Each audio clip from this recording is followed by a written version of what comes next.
करम ही तो बर्बाद हो जाइनी। हमारे कदम के खर्चा जुटाना पैनी।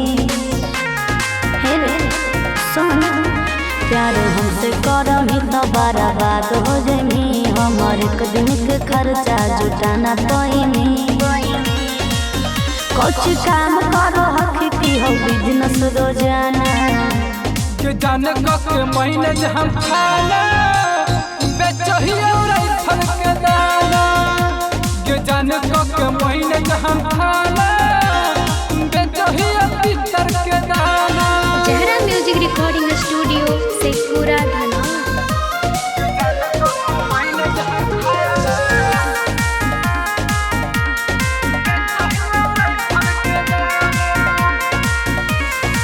कहो ही और बात सुन ले ध्यान से, न तो मारा जाइनी कहीं और जान से। घुमोहिए के कफन माथा में बांध के पंगा लेते के जान अहिरान से। कहो ही और बात सुन ले ध्यान से, न तो मारा जाइनी कहीं और जान से।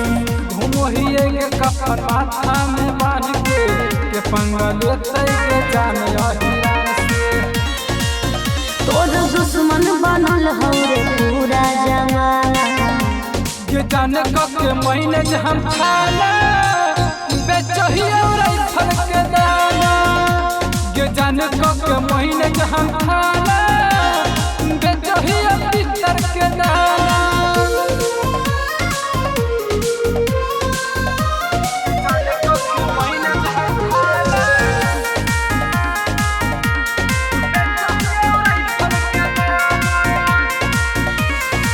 राइफल रखे ना रंगा बाज बने बारा।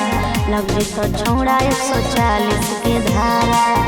छापा मारे जब आबे हमार घर हम करके हमारा बताबे 112। राइफल रखे ना रंगा बाज बने बारा। लग तो छोड़ा 140 के धारा। छापा मारे जब आबे हमार घर के बबलू को बताबे 112। तोरा जे मन हो कर जब हो तोरा मराना। के जाने के महीने हम खाना बेचो ही और फल के दाना। के जाने के महीने हम खाना बेचो ही पितर के दाना। जहरा म्यूजिक रिकॉर्डिंग स्टूडियो शेखपुरा।